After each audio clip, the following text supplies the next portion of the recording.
Neno hili si hivyo. Mambo ni matatu. Ladies and gentlemen, good afternoon and welcome back to our channel once again. The death of Raila Odinga has left many political orphans in the Republic of Kenya. And in one of my previous videos, I actually named 6 orphans who are directly affected by the death of Raila Odinga. And one of those individuals is none other than William Samoei Arap Ruto. The truth of the matter is that William Ruto is currently in panic mode because Raila Odinga did to William Ruto something which he could not find in any other place. Raila did, number one, stabilized William Ruto's government. I want you to visualize a situation where Rigathi Gachagua was attacking William Ruto. The Gen Zs were also on his neck. Do you think we'd be having Kenya Kwanza government in the Republic of Kenya today? Personally, I doubt if that government would be in existence.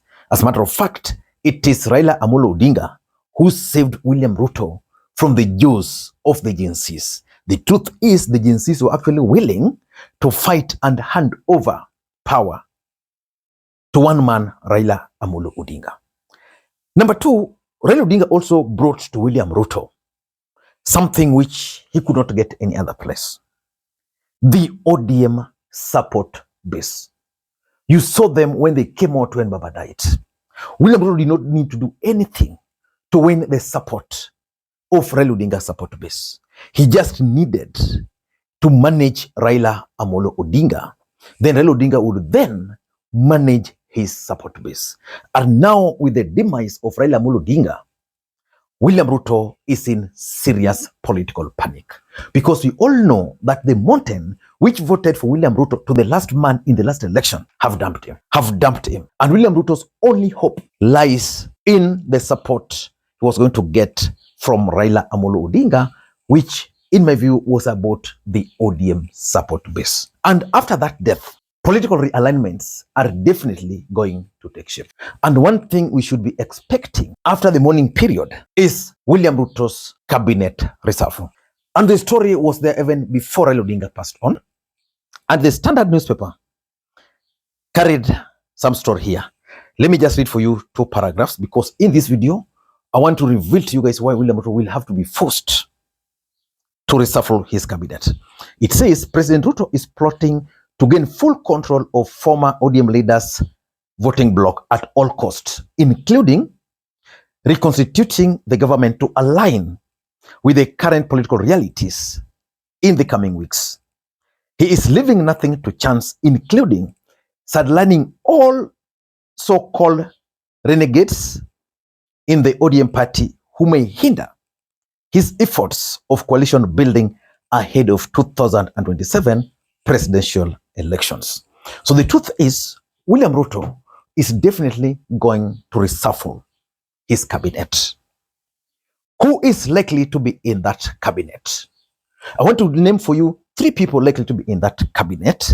But before we get into all these details, because in this video, I also want to explain to you guys why William Ruto will have to be forced to reshuffle his cabinet.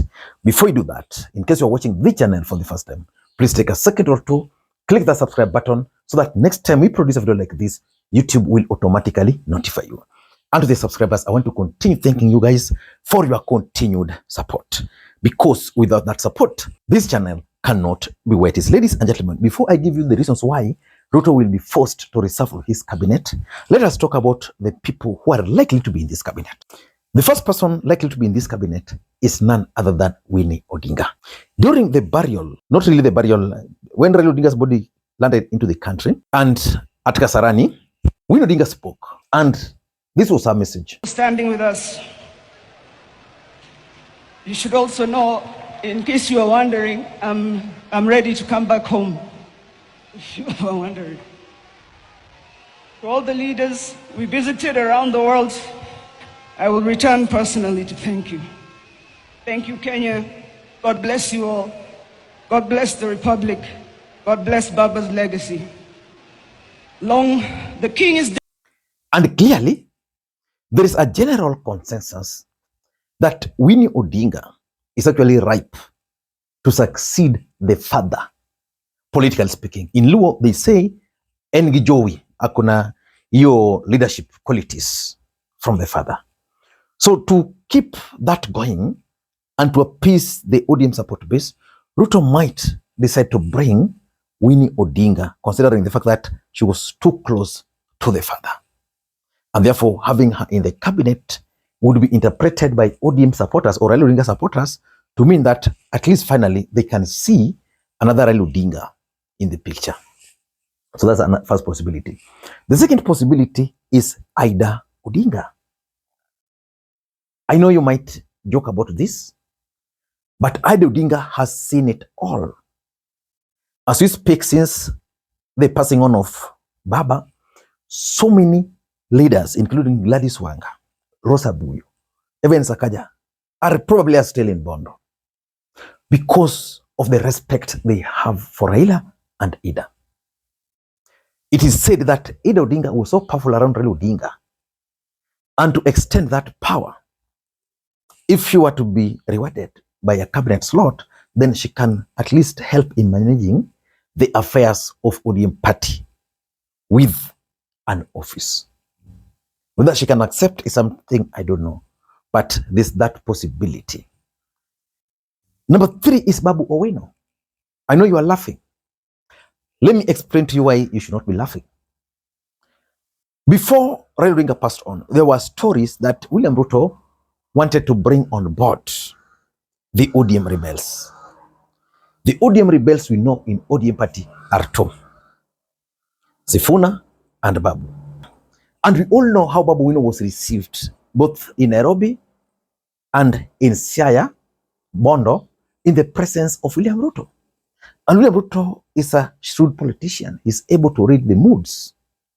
So Ruto would be tempted to get Babu Owino on board to manage the rebellion within ODM party.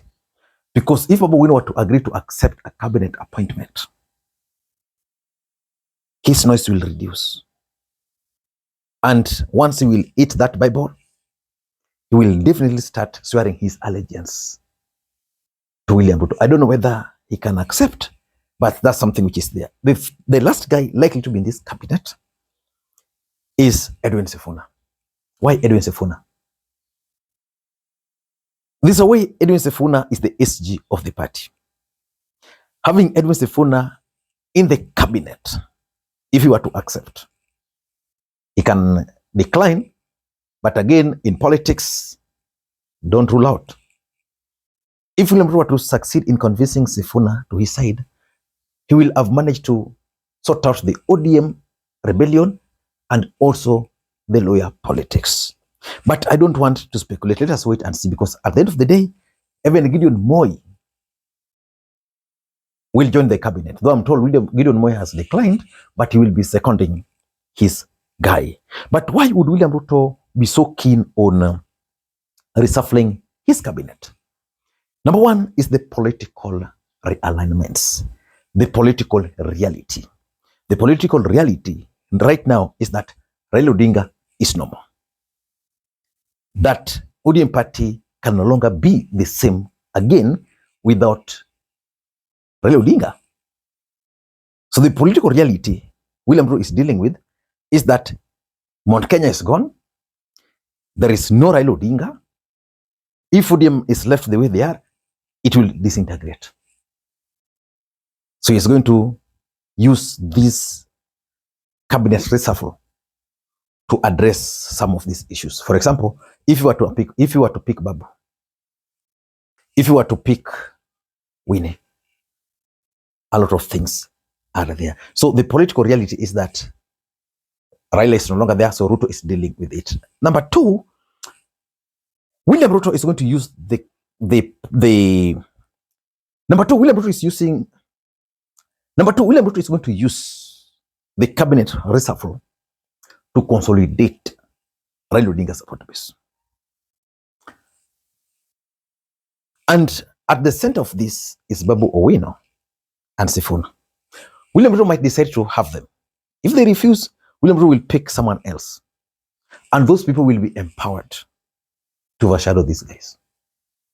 Again, if Ruto were to nominate 2 other cabinet ministers from ODM party, then ODM party will now feel that they are part of this government. And that's what William Ruto wants to do. And once they'll feel that they are part of this government, because what happened, and this is something I've shared with ODM leadership, when Raila Odinga entered into the broad-based government, one thing happened. He went and the leaders followed him. But the people remained behind. So currently, because of Rigathi Gachagwa's mistakes and the rest, those people are trying to join. But the truth is, when Raila Odinga joined the broad-based government, leaders followed him. The ordinary UDM supporters remained outside. And that's why William Ruto had the challenge. So what Ruto is doing is trying to use those appointments now to consolidate Raila Odinga's base, because he can't do anything.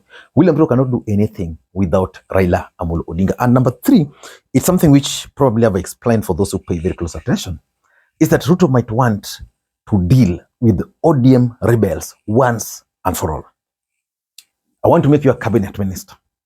Pick. If you don't want, I'm going ahead to get someone else. And after that is going to begin the process of isolating these rebels. Because let's look at the realities. The reality, which most people don't want to accept, is that Raila Odinga was with William Ruto in broad-based government. He seconded his experts to that government. He has died with his people in government. That is the reality, which means Raila Odinga left his people in government. So Ruto can decide to add more for them now, for the ODM supporters to now feel, okay, now we are part of government. So that it will be very difficult now for the rebels, Sifuna and Babu, to now oppose, because they'll be isolated. And lastly, Ruto might be interested in making these appointments to manage the central or Mount Kenya politics. How and why? As we speak, there are close to 8 cabinet secretaries from Mount Kenya. Close to 8. ODM has only 5, spread across the country. So Ruto might say that politics is about interest. The mountain have dumped me. Do I really need to have all the 8 in my cabinet? So he's going to sacrifice 3 or 4 of them and then reward other places, maybe Rift Valley, maybe Nyanza, just to manage his politics down there. Because Ruto is unlike Raila. Raila, you see, can work on hope that the mountain will change. Ruto knows that they might not change their minds because they've decided that Ruto is a no. So he can decide, okay, come on, Baya. I don't know what you think. But for me, I'm waiting for that cabinet reshuffle, and I'll be glad to see whether the guys I've mentioned there, 1 or 2 of them, will be in it. Until next time, this is Lee Makwiny. Bye-bye.